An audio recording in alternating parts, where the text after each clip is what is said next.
Buenas noches. Hemos tenido problemas con internet.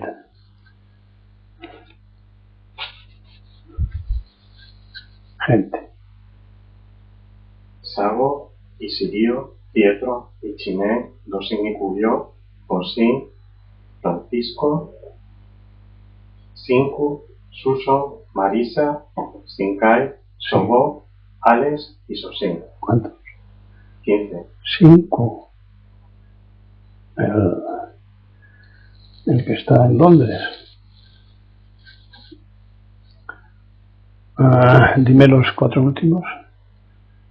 Sinkai, Sobo, Alex y Sosin. Eso sí.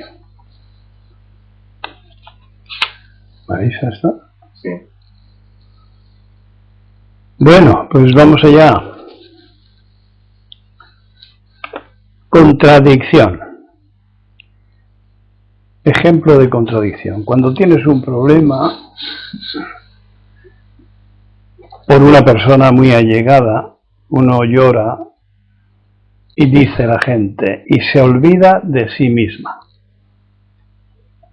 Entiendo que es justamente lo contrario.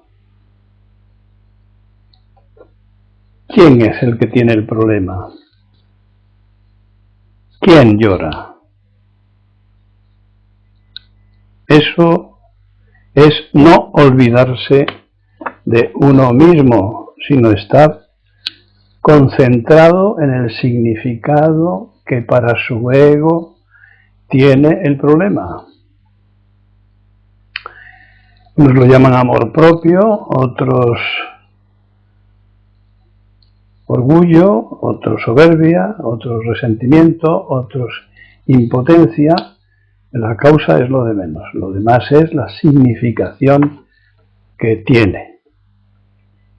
Es uno el que tiene el problema, no es el problema por otro, es mi problema porque mi ego lo percibe como problema. En esta misma dirección puedo añadir algo. Por ejemplo,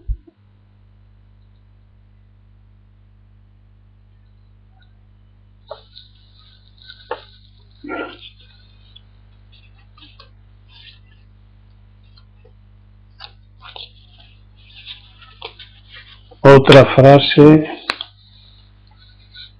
frase habitual que utiliza mucho la gente joven, que dice, yo paso de todo. Es una frase, una fórmula con la que se ejemplifica el desinterés por todo lo que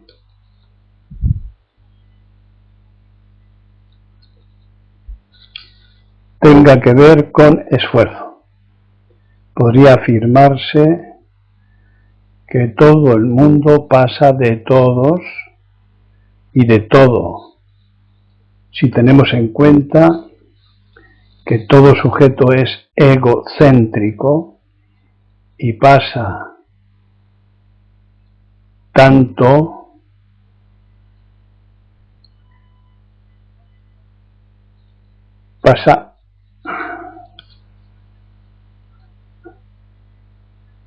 de todo lo ajeno.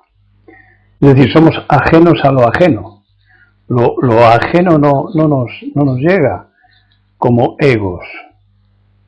Es decir, si estamos egocentrados, si percibimos y traducimos con el ego, entonces todo lo que les ocurre a los demás, significación de nuevo, todo lo que pasa fuera de yo y lo mío, pasamos, a menos que tenga ventajas, a menos que signifique un logro.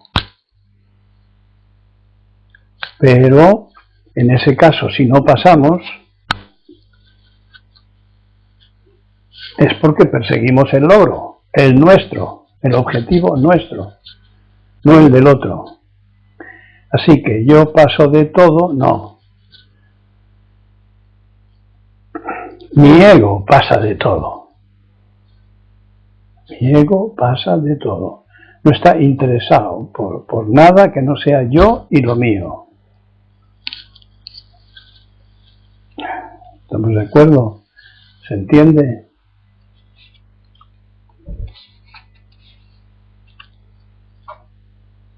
Abundamos más en el egoísmo, en el egocentrismo. Un día pregunté a uno que solía venir por aquí, por el templo, le dije, ¿qué crees tú que lográndolo, que teniéndolo, te haría despertar?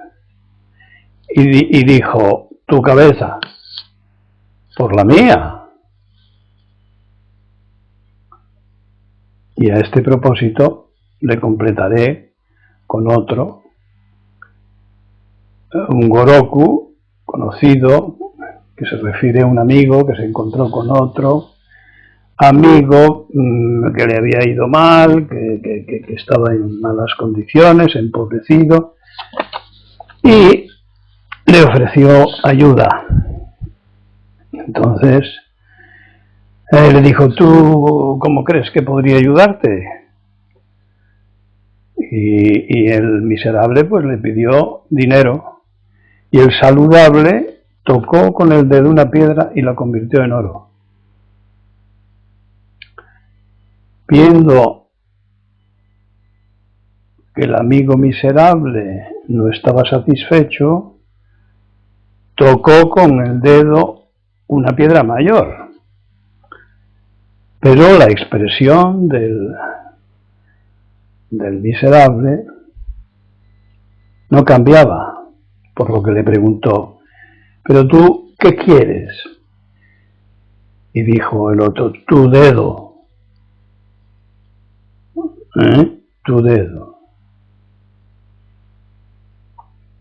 Nos damos cuenta cómo los demás no interesan. Los demás no son significativos. Esto es muy fuerte, ¿verdad? Yo creo que estoy escandalizando a alguno que está convencido de su bonomía.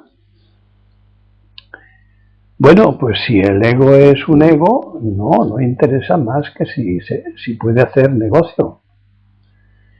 Y el negocio no es siempre dinero. Como decía Buda, es prestigio, ventaja, poder.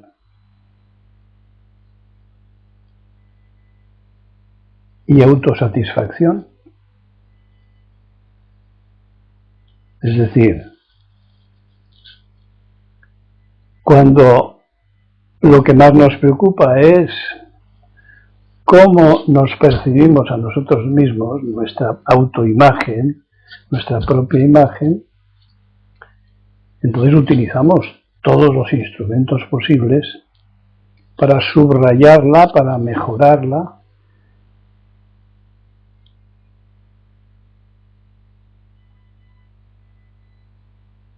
Es decir, de nuevo, no interesan los demás.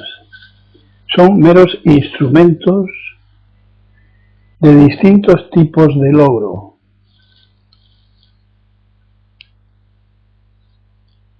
Bueno, ¿se os ocurre algo? ¿Queréis preguntar algo? Cinco Gaso, Dosini Cubio Gaso, Francisco Gaso, Ichinen Gaso, Pietro Gaso. Dosini Cubio, aquí se ha ido el sonido, somos los únicos. Ichinen, se va constantemente. Ichinen, se corta y va a saltos. Dosini Cubio, no, ahora se nos ha ido del todo. Pietro, aquí se ve y oye bien. A las Olimpiadas entonces, a saltos. Shinku, bienvenido.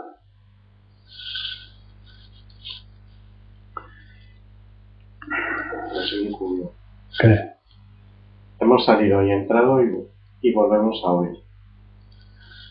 Te iba a preguntar si podías hacer tú algo bajando como sueles hacerla. Hoy lo he bajado bastante. Ya. Así que yo veo ahí un burro, no me veo a mí. ¿Cómo te aprovechas? Bueno, me decís algo.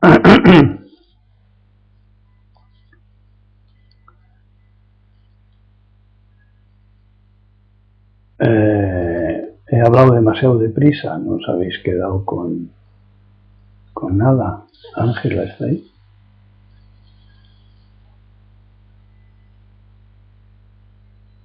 ¿Ha entrado Diego? Ah, Y Ángela no está. bueno. Venga, ¿alguna preguntita?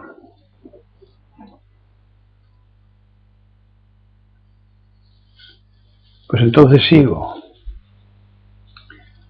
Alguno se está preguntando, ¿y cuál es? ¿Y Chinen está? Sí.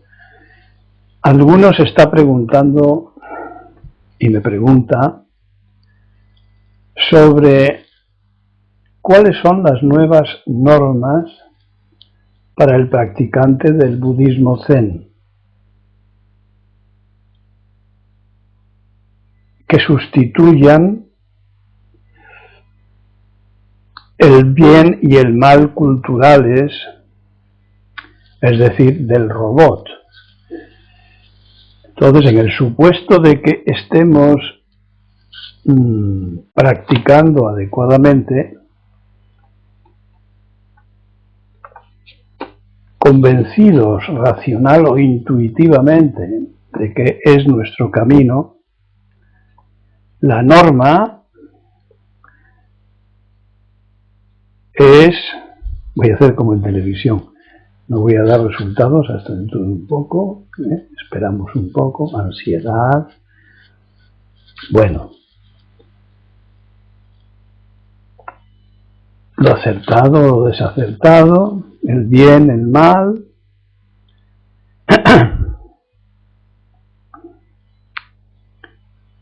Pues esa nueva norma es lo conducente y lo no conducente. Refrescaré lo que entendemos por conducente y no conducente. Es conducente lo que facilita el camino, los hábiles medios, la práctica de todo eso que aparece en el apéndice de mis libros, lo que conduce al despertar, a los continuos despertares, a la progresión de despertares, y no conducentes todo lo que se basa en el dualismo. Las conversaciones o discusiones lo tenéis en los libros también, en el prólogo del Sobogenzo. Hablar de luchas, de oposiciones, en cuestiones de sexo, en cuestiones de política, en cuestiones de religión, en cuestiones de dinero, todo lo que signifique o pueda significar enfrentamiento, eso es no conducente, porque alinea la mente. Ahí perdemos la impersonalidad, la imparcialidad. Caemos en la trampa. Supongo que se entienda. La lista restante, pues la vais poniendo vosotros, ayudaos por vuestro Zanshin, vuestra antena del estado de alerta, que inmediatamente ve pensamientos, sentimientos, proyectos de acción de carácter dualista, dualista, de opuestos. Me gusta, no me gusta, acertado, desacertado, sagrado, profano.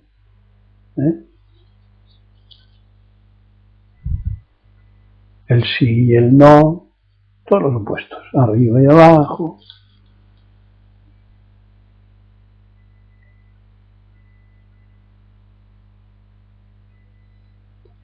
Esto es básico para la práctica, para la salud de la vida de todos los seres.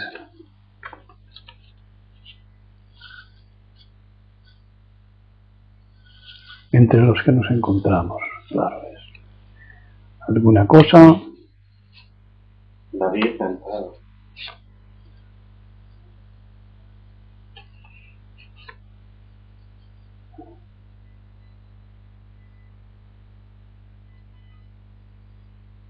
Nada nuevo, nada especial.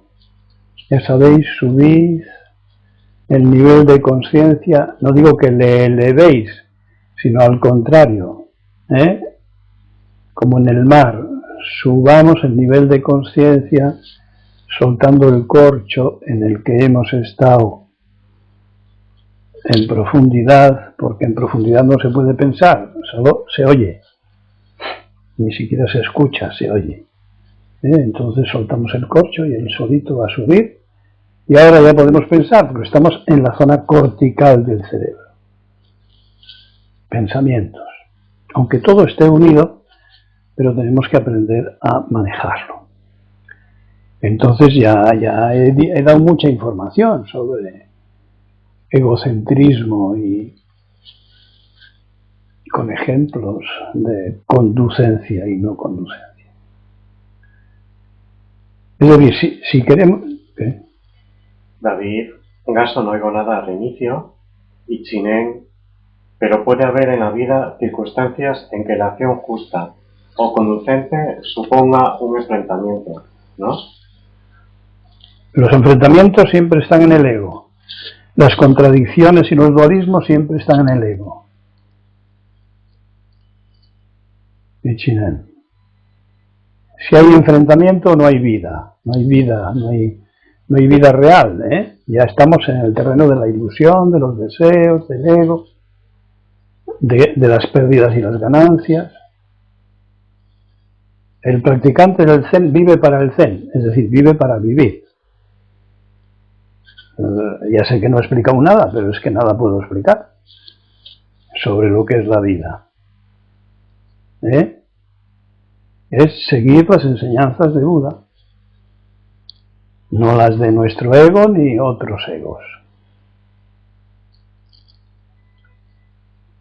Es decir, lo mismo que cualquier acontecimiento para el practicante puede ser disuelto, como el sulfúrico, disuelto, desaparecido, cualquier globo puede ser pinchado, pues cualquier conflicto puede ser igualmente eliminado.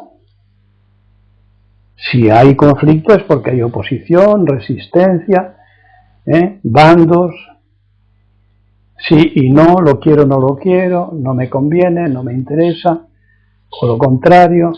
Es decir, ¿me has comprendido, Chinen? Tienes ejemplos a lo largo de tu vida cotidiana, de cada momento. Eso que cree el ego que es escoger y que no existe.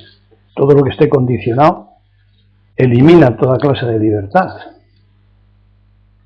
Precisamente por el juego de apegos prevalentes, de apegos que se nos imponen a nosotros mismos, como he explicado al principio.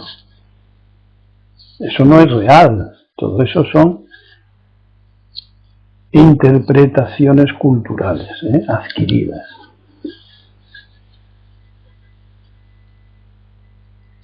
Y Chinen, sí, Gaso, y Víctor de Chile ha entrado. Bueno.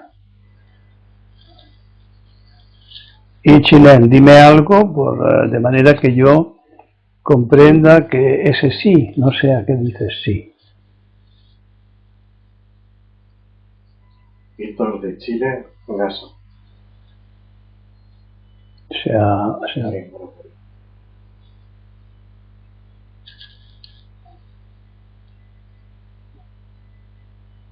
Sí, Chinen.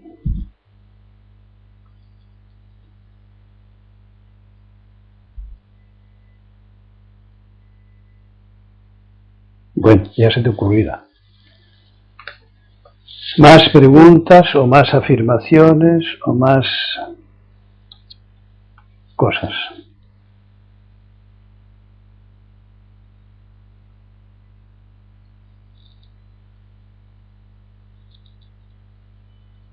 Bueno, dato ecológico relacionado con la vida, con nuestra vida. Todas las noches suben a la superficie desde la zona oscura 1.000 millones de toneladas de seres vivos, calculan los biooceanógrafos. 1.000 millones de toneladas cada noche suben. Hasta los 100 metros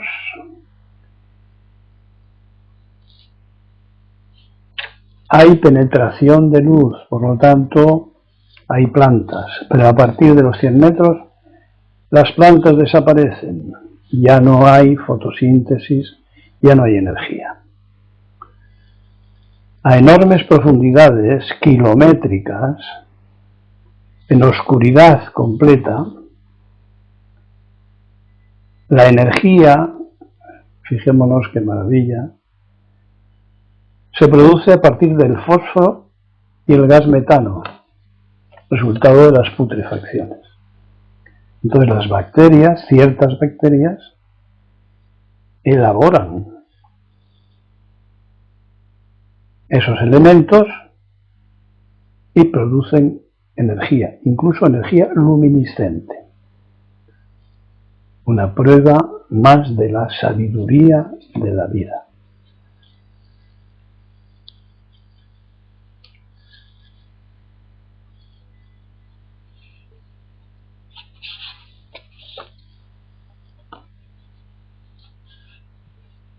Ya sabéis que hay bacterias en los sitios más increíbles, en medios ácidos, en medios calientes de muchísimos grados.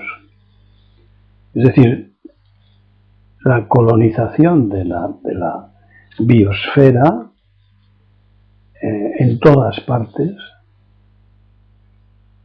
significa un nivel de sabiduría pues ilimitado. Y de ese nivel de sabiduría es del que intentamos alimentarnos. Entonces, cuando algunos preguntan, bueno, ¿y cómo puedo ver yo mi propia naturaleza? Le digo, pues léete mi último libro, que ahí hablo algo de eso, pero en cualquier caso no te puedes enterar. Lo que sí te puedes enterar es de lo que no es tu naturaleza. Tú no puedes estar mirando simplemente, fíjate qué cercano es, tu propia digestión, y no te haces preguntas, a menos que no sea. Es decir, a menos que te duela el estómago, las digestiones sean malas, tengas gases, acidez, tal. Pero si no, tu naturaleza se mantiene en silencio. Pues fijaos la cantidad de miles de millones de funciones que estamos realizando en cada cuerpo, por supuesto en contacto con todos los seres, con todos los ambientes, con todos los climas, con los vientos, las lluvias, la tierra, etcétera. Pues ¿qué vas a explicar de eso? No se puede. Es una ilusión cualquier explicación. Sin embargo, es experimentable. Se hace saludable al atenderlo. Y de nuevo repito, ¿cómo? Siguiendo las enseñanzas de Buda. ¿Alguna cosa? Víctor de Chile. Gaso. Considerando que en promedio dormimos 8 horas diarias, es decir, una buena parte de nuestra existencia, ¿nos puede hablar de ese estado? Pues hombre, busca en Wikipedia los estados del sueño o en Google o donde quieras, que te hablarán mejor que yo.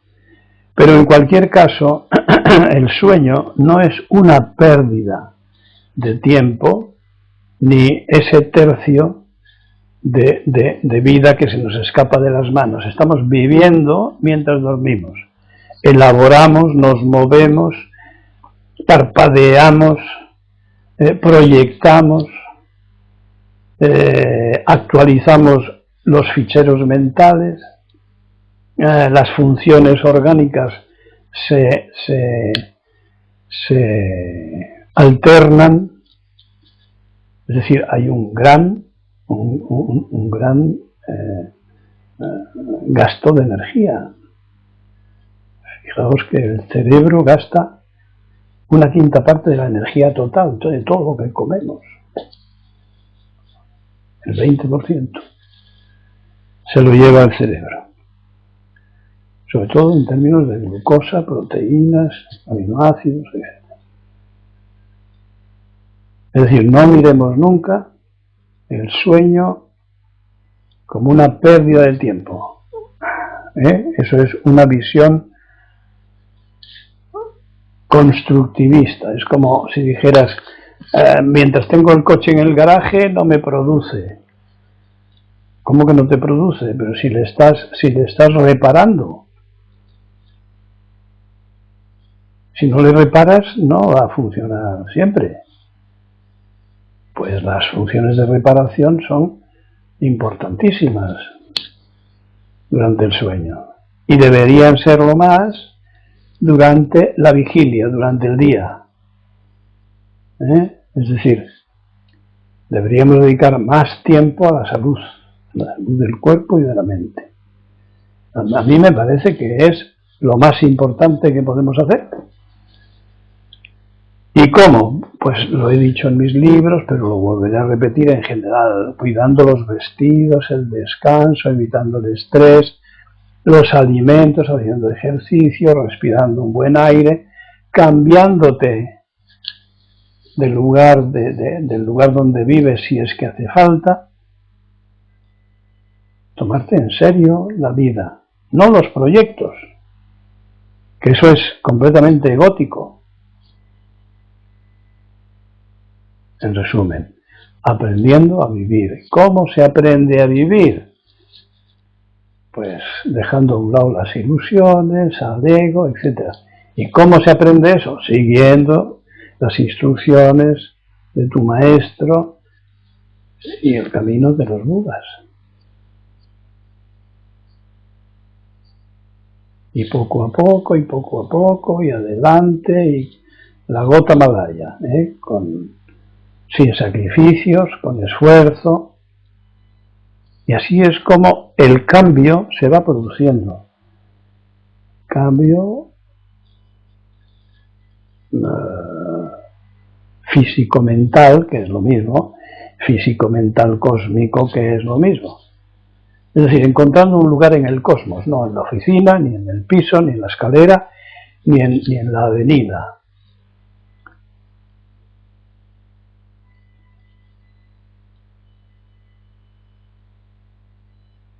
Hay que aprender a vivir. ¿Para qué? Para vivir. No para pensar en vivir. No para hacer filosofía o psicología. No. Para vivir. Sencillamente para vivir. Entonces nuestro humor, evidentemente, cambia. La sensación de bienestar ya no es necesario comprarla. Comprando objetos, sumando adicciones a nuestra colección, hablando por teléfono,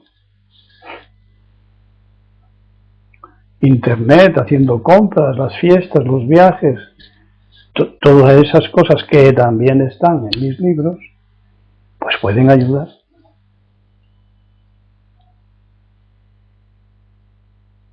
¿Alguna cosa?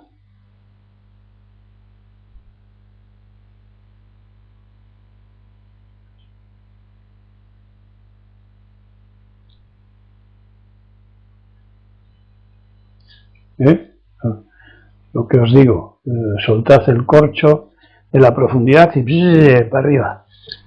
A ver, ¿qué se nos ocurre? No se nos ocurre nada, concentración y otra vez a zambullirse abajo.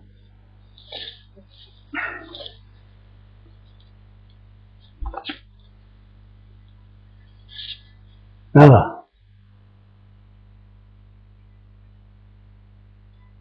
No se remueven las tripas del cerebro. Pues ahí va otra cosa más. El follón. Con esto me quiero referir a lo siguiente. Cualquiera puede comprobar que en los enfrentamientos emocionales de los debates ideológicos, políticos, deportivos, etcétera, pero concretamente en los televisivos o en los de radio, la gente invitada aplaude y se estimula, no por los contenidos, que en general no interesan nada, sino atendiendo a las agresiones personales y aplaudiendo más cuanto mayores son. Esto ya tenemos habituales ejemplos en las televisiones. Están desinteresados de comprender porque están cansados, sin haber pensado, de falsos conflictos, de insultos innecesarios, de críticas gratuitas, todo muy barato y muy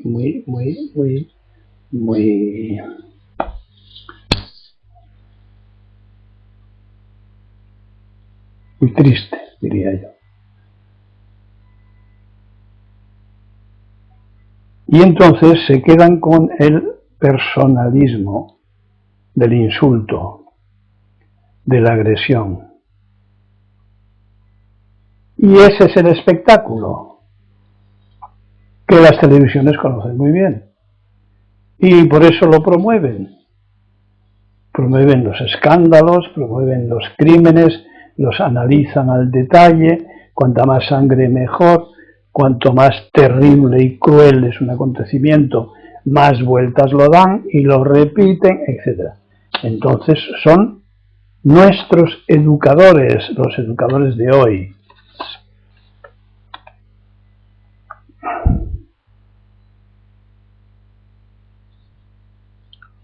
Una consideración: en Asia, en los últimos 2500 años, los budistas, en su mayoría, no creo que lo fueran por convicción, sino porque el budismo aportaba paz imitable, que se generalizaba en cada país en que entraba, y disolvían los conflictos de los que estaban hartos, porque llega un momento en que la gente se harta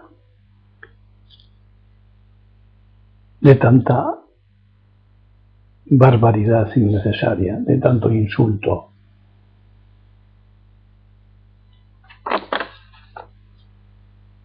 Hartos de miles de años de peleas. Entonces su agotada mente generacional descansaba. Y de lo personal pasaban a la paz impersonal y de este al respeto mutuo, valorándose especialmente ese tipo de relaciones que en muchos casos, entre la gente más sencilla, todavía se conservan. Y es lo que llamaríamos la buena educación de los pueblos y de las gentes, incapaces de la crispación. Y todo esto sin necesidad de estudios. Habréis visto que sin un tipo de educación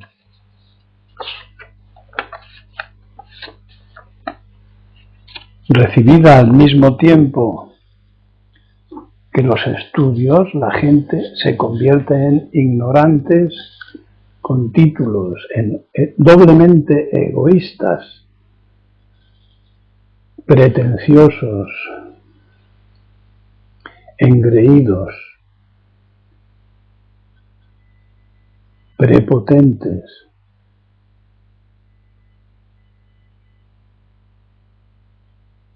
que se creen con cédula de corsarios. Esto está al alcance de las manos, de la calle. Y como siempre, los ignorantes, los más ignorantes, son incapaces de verlo, de reconocerlo.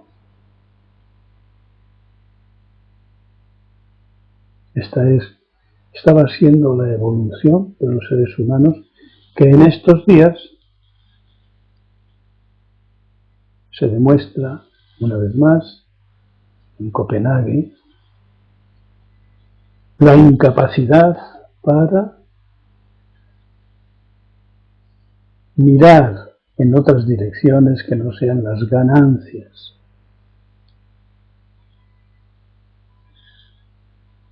Es decir, la nueva política parece estar en todos los países en las manos de las multinacionales, cuyo código sabéis muy bien que es,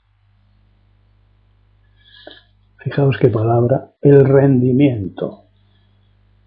El rendimiento de unos que son sustituidos por otros, pero con unos intereses, que es la exigencia de los que colocan sus dineros en esas sociedades que ahora cambian de sitio con facilidad, buscando el esfuerzo supervivencial de las gentes más necesitadas o que han caído en la trampa de la venta de la imagen, de la venta de la felicidad, es decir, de las falsas promesas.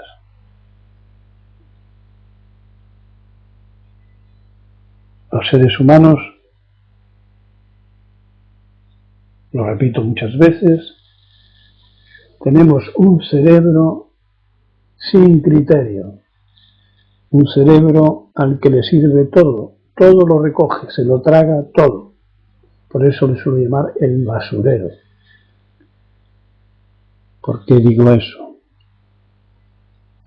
Porque estas gentes necesitadas, una vez que pueden conseguir aplacar su hambre, fijémonos que 100 y pico países financian a 40. Entonces compran una televisión y la televisión les va enseñando poco a poco las nuevas aspiraciones, las nuevas ambiciones. El próximo día ya os hablaré de cómo se convence a los países colonizados para creerse que está habiendo un intercambio, cuando no hay tal.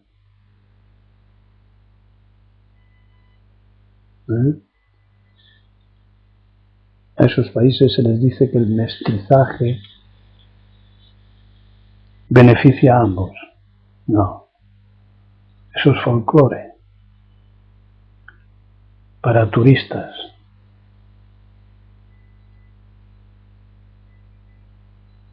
Bueno, dejémoslo ahí.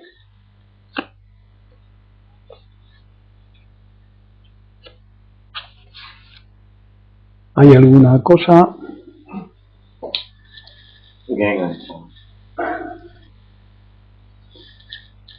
Por ejemplo, ¿qué? Gengaso y David Gaso ahora oímos bien.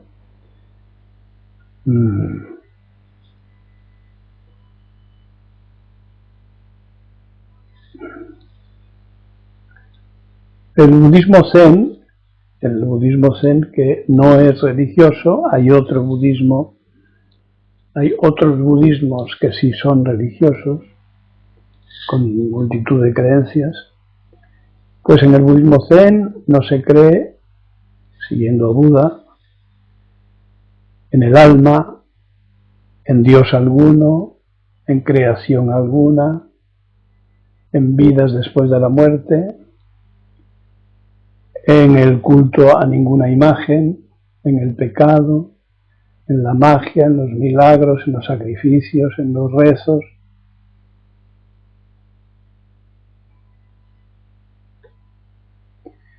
en los castigos y en los premios, en las reencarnaciones, en la culpa, en la expiación, en fin, nada de eso. El budismo zen es empírico, utiliza los sentidos.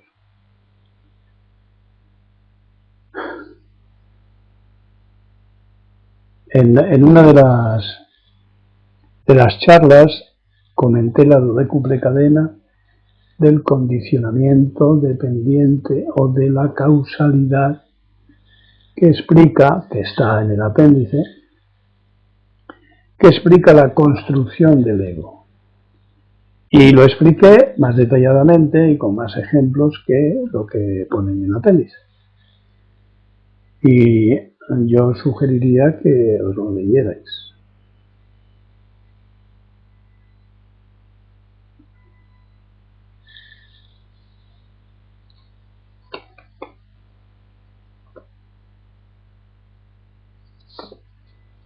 ¿Alguna cosita?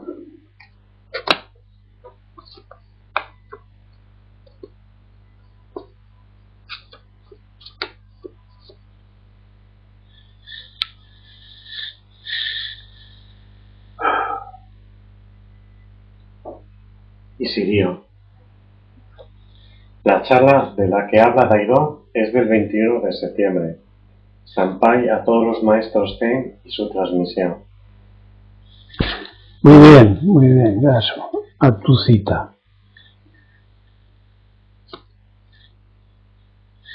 ¿Qué día ha dicho? 21 de septiembre. 21 de septiembre, el 21 de septiembre. El que entiende eso,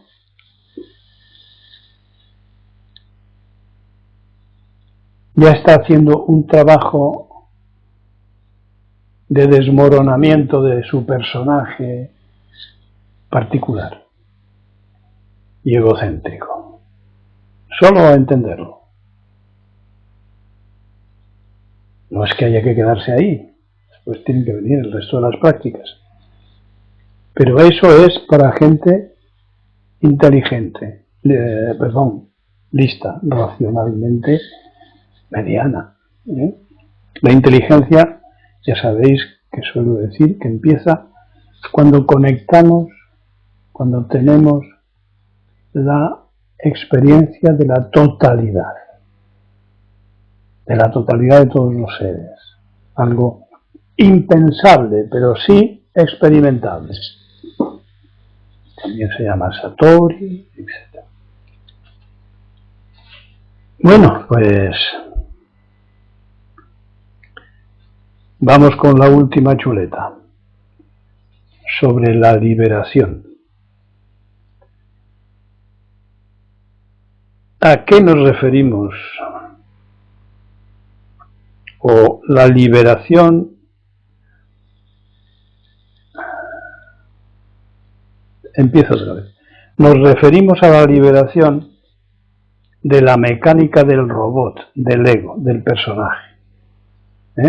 Liberarse, en el budismo zen es eso. Es dejar caer esa mecánica robótica. Podría hablarse de la superación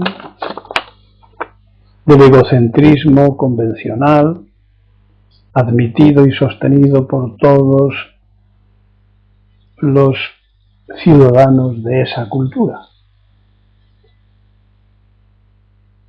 con peculiaridades especiales, pero todos los seres humanos de todas las culturas aprendemos por egocentrismo, hasta llegar al hartazgo. Un ejemplo estereotipado, un modelo generalizado es capacitarse para un trabajo, conseguirle, casarse, tener hijos, casa propia, un coche, viajar, vestidos, tener amigos, ir de cenas, hablar de las cosas menos conducentes del mundo. Pocas personas caen en la cuenta de que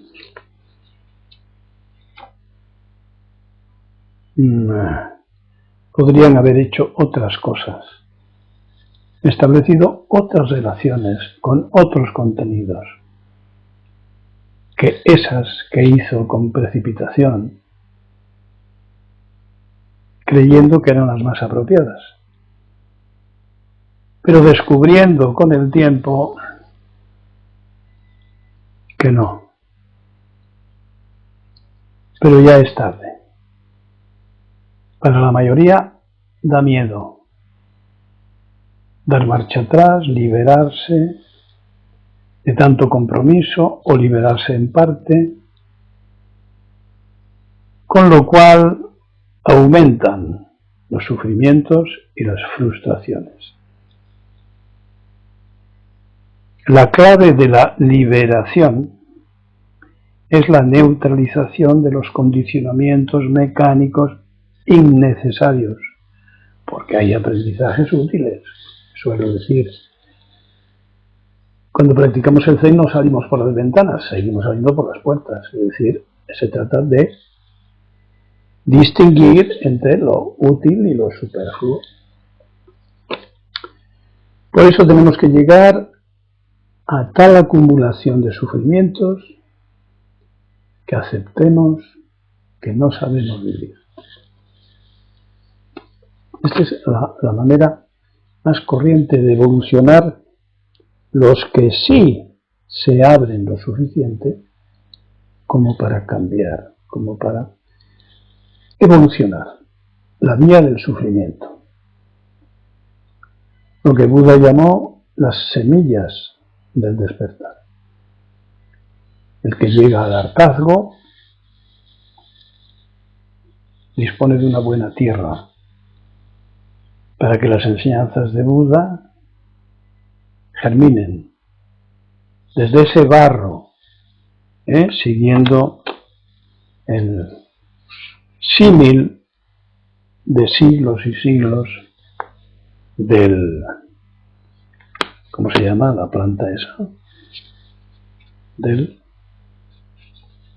El Buda se me representa encima de un loto. Eso.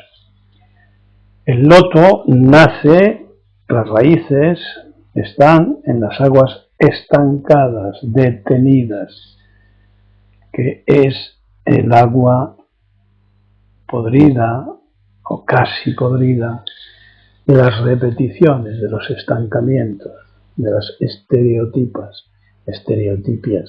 de los mecanismos de actuación repetidos. Bueno, pues de ahí sale esa maravillosa flor de loto que se abre cuando llega a la superficie, cuando toca la luz del oxígeno. Pues los seres humanos estamos en una situación semejante, hundidos en el barro de aguas putrefactas, de aguas estancadas. No tanto, hombre, no tanto, no noto yo que huela mal. Pues sí, tu cerebro huele mal cuando le ejercitas, le estimulas, le activas convencionalmente. Ese buenismo que te atribuyes no le sabes revisar. Esa bonomía de la que presumes no la sabes criticar porque no tienes otro criterio que el de tu ego. Tú dirías, no, pero es la mejor parte de tu ego. No hay buenas partes en tu ego. Todo es aprendido. todo es karma. Lo bueno y lo malo, las buenas acciones, los buenos pensamientos, las buenas intenciones son karma positivo. Las malas acciones, los malos sentimientos, los malos pensamientos son karma negativo. Pero igualmente karma, son condicionados. Hay la posibilidad de saltar por encima de eso e ir más allá. Esa es la pregunta. Y el camino, con mayúscula, es el de seguir el camino de Buda, seguir las enseñanzas de Buda. Eso traspasa el karma, va más allá de más allá. Más allá de los extremos del dualismo, del bien, el mal, aprendidos.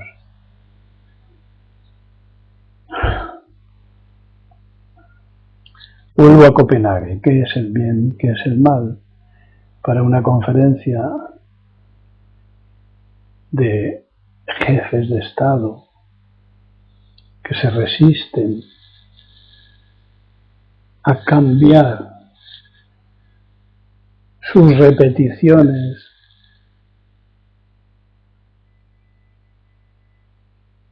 capitalistas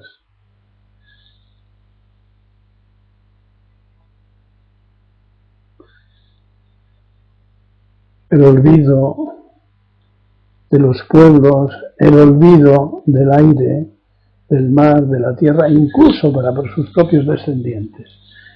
No nos damos cuenta de que eso es anormal, monstruoso, ignorancia pura. ¿Cómo puede ser que, como decía antes, las multinacionales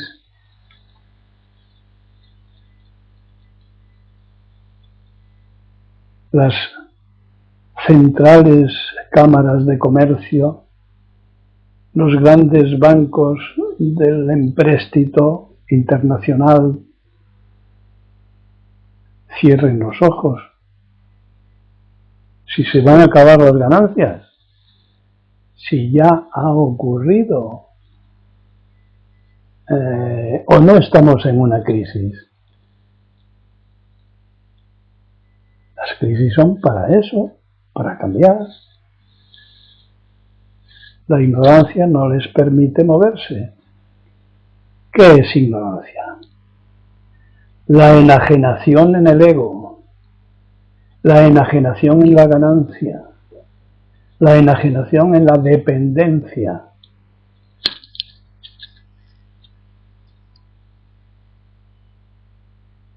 La enajenación en las maneras de hacer dinero, colonizando, explotando la naturaleza, utilizando medios como el carbón o el petróleo contaminantes de sus propios aires, de sus propias aguas. Si hay una ignorancia mayor, contádmela. Bien, si todo esto, en vez de hacerlo tan grandilocuente y tan extendido al mundo entero, tratamos de mirarlo, mirarnos a nosotros, mirarlo en nuestra propia existencia, pues vamos a ver que es lo mismo, que estamos haciendo lo mismo. Si estamos en manos de nuestro ego, estamos haciendo exactamente igual que los grandes países, las grandes empresas, las multinacionales, los bancos. O estamos en crisis o no. Si estamos en crisis, estamos todos en crisis. Nos dicen que es planetario, pues nosotros estamos incluidos. Pero claro, en los niveles modestos. Ya, modesto, se trata de mi vida entera, de toda mi vida, que va a ser acortada porque quiero esto, quiero lo otro, es mejor, es peor, es bueno, es malo, dualismo otra vez.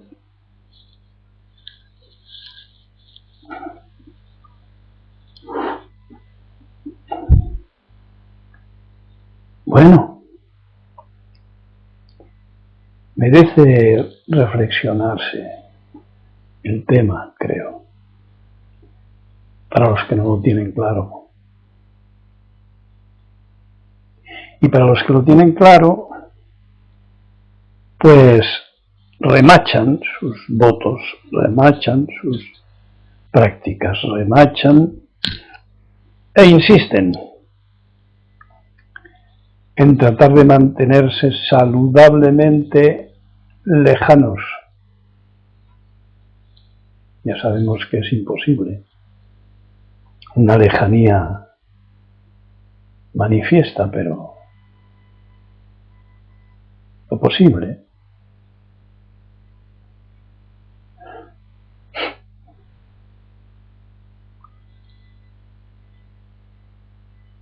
Y ya está. Si queréis algo, ya sabéis la fórmula, tirad del hilo. Si no queréis nada, de la cadena.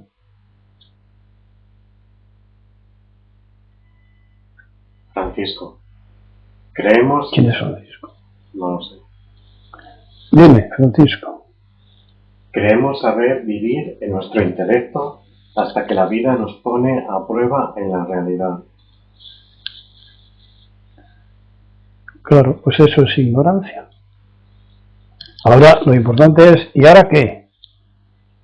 Cuando la vida ya nos ha puesto a prueba, ¿podemos decir no sabía vivir y voy a aprender o voy a repetir los mismos sistemas, las mismas costumbres, hábitos, gustos, etcétera?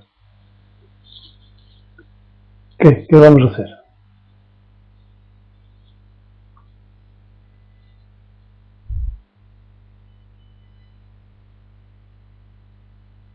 Y nos extraña ser calificados de robots. Si repetimos y repetimos, robots, eso hacen los robots, son servomecanismos. ¿Nos vamos a ocupar de vivir? ¿Sí o no? Esa es la gran cuestión, ¿no?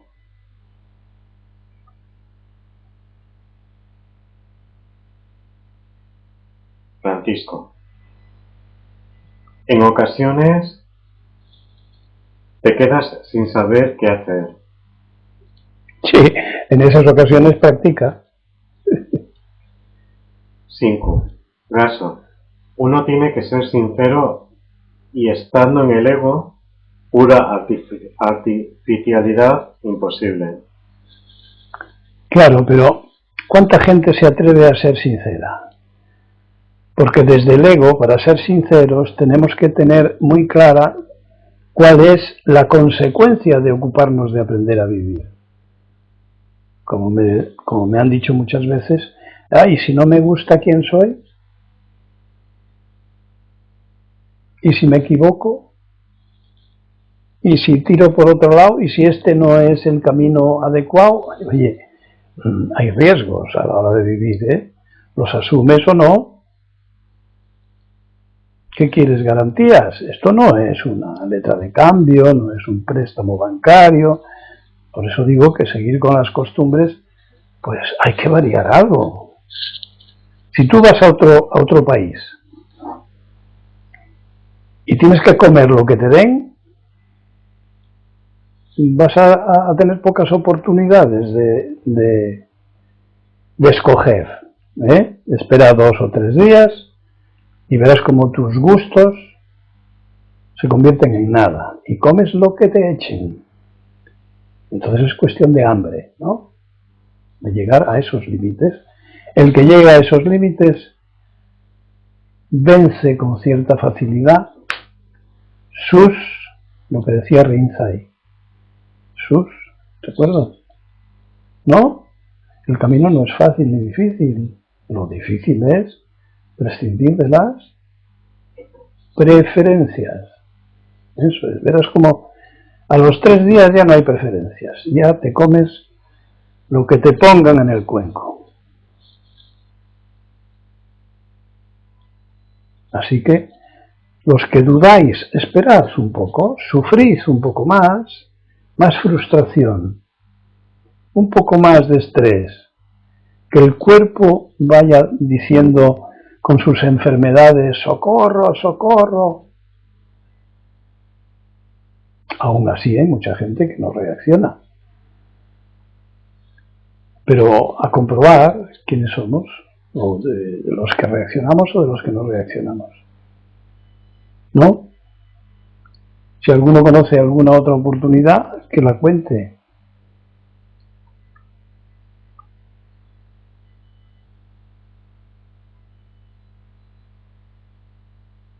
Venga, ¿alguna cosita más?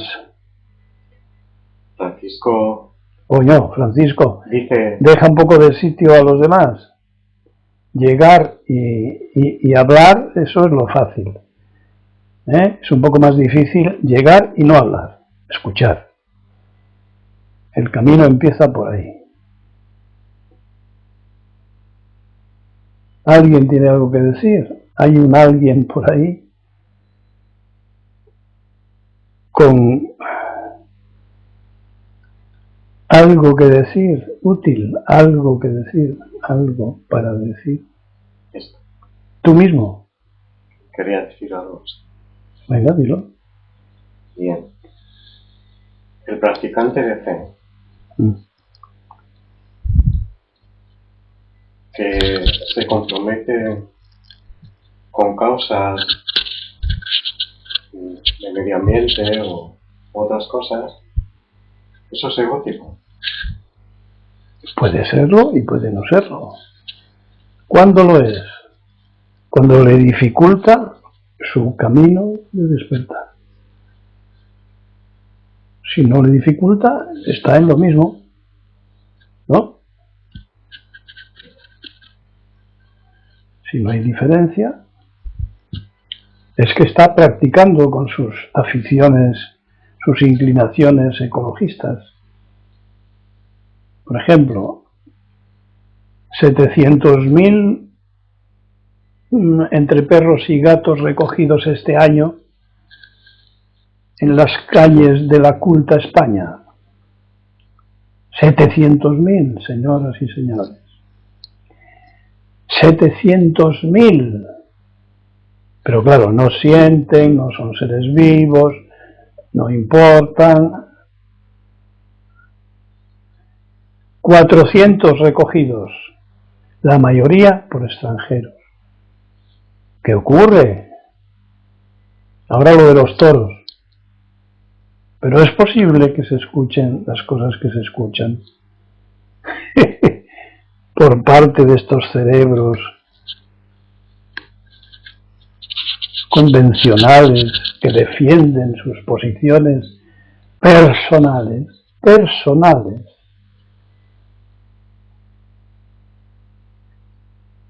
Si tú practicas algo en beneficio no personal, si estás en lo cósmico, si estás en lo natural, pues estás practicando,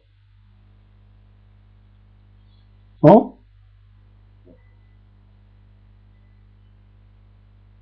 O sea, ¿tú crees que mientras estudiamos nuestro ego estamos practicando?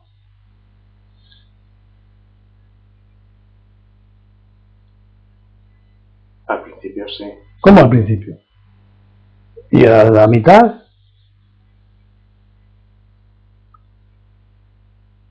Uno ya sabe lo que es su ego, ya no está pendiente. No, el ego tiene muchas esquinas, muchas partes oscuras. No podemos no hay un momento en el que Zansin, el estado de alerta, desaparece. Puede rehacerse el ego.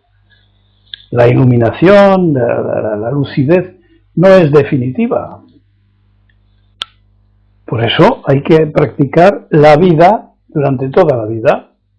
Es una tontada esto que he dicho, pero es que es así, ¿no? todo lo que contribuya a quitar obstáculos, a facilitar la lucidez, el despertar, llámalo iluminación, llámalo el vientre sagrado, llámale la mente de Buda, llámale el tercer ojo, llámale, en fin, literatura, todo lo que quieras. Pues está en el camino.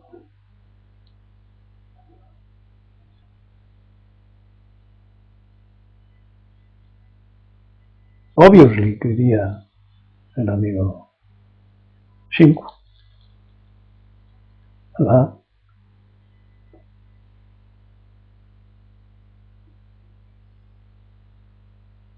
¿Bueno qué? A dormir entonces. Con nuestros proyectos y nuestras fantasías y imaginaciones compensatorias, etcétera. O nos ponemos a vivir de una puta vez.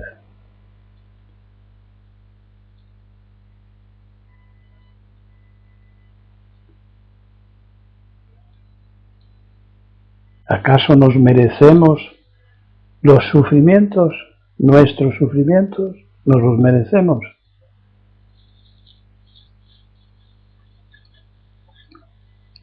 Ahí tenéis un tema, a ver.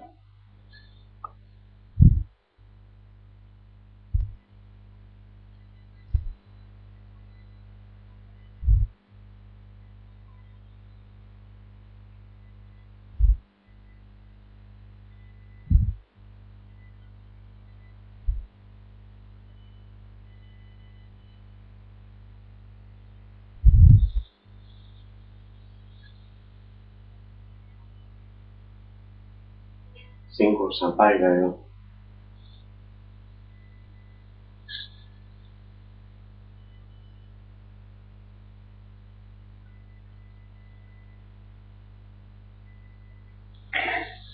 A ver qué os parece este comentario.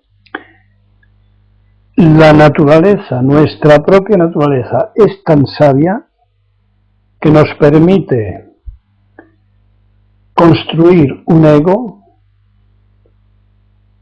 para poder desbancarle, para poder adquirir lucidez en su destronamiento. Otra cosa es los mecanismos que lo acompañan, pero a ver qué os parece eso. Si a los 5 años nos hablan del budismo, pues ponemos una cara de asombro enorme. Pero si nos hablan a los 50, seguramente no nos reiremos. Porque veremos pasar nuestra historia, nuestra estúpida historia. Y si somos capaces de reconocer las equivocaciones, diremos, bueno, pues he perdido la mitad de mi vida. No, no la has perdido. Has acumulado sufrimiento. Has acumulado karma. Y eso es lo que te va a permitir la posibilidad que solo tú tendrás que decidir si buscas el cambio o no. No son oportunidades. No es sabia la naturaleza con respecto a la luz de nuestra mente. No es igual que la luz esa de las especies abisales que a 2, 3, 5, 7 kilómetros mar abajo consiguen sobrevivir, encendiendo una lucecita, atrayendo a sus presas. ¿No es lo mismo?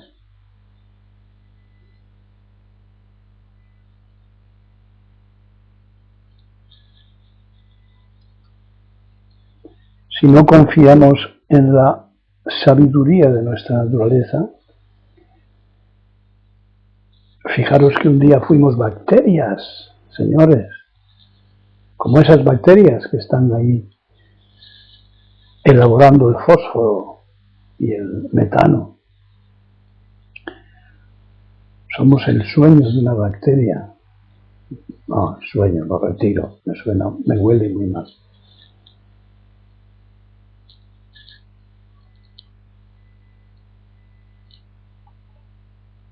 No sé qué estaba diciendo. Sí, que fuimos bacterias igual que esas. Ah, sí, 4.000 millones de años. Somos el resultado de 4.000 millones de años. Si hay sabiduría, pues Buda dice, podemos participar, una parte por lo menos. Entonces a lo que iba es si no tenemos confianza en este cuerpo, en la sabiduría de esta budeidad, que no es más que estar vivos, ni menos, si no confiamos en eso, no despertaremos. Si no confiamos en la sabiduría potencial, enajenémonos en cualquier otra historia. Ahora, si confiamos, si somos capaces de sentirlo, de verlo, de observarlo a nuestro alrededor, en esa naturaleza tan cercana que tenemos, si la sabemos buscar, entonces sí, despertaremos. No hay duda. Y si hay duda es igual. Las dudas pertenecen al ego, allá él. ¿Cómo se eliminan las dudas? Practicando. Tú practica. Cuando tengas dudas, practica. Verás cómo desaparecen. Y si no desaparecen, practica más. ¿No? Soken dice que sí. Bueno, venga, algo más. Suso, ¿qué espectador dice que es tan sabia? 5. Gaso. Y la puerta del tesoro está engrasadita para abrirse en su momento. Así es, pero solo si se la engrasa cada día,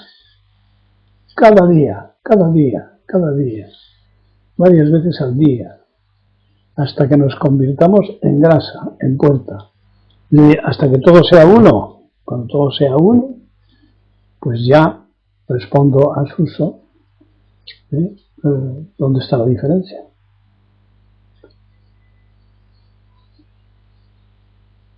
¿Entre qué y qué?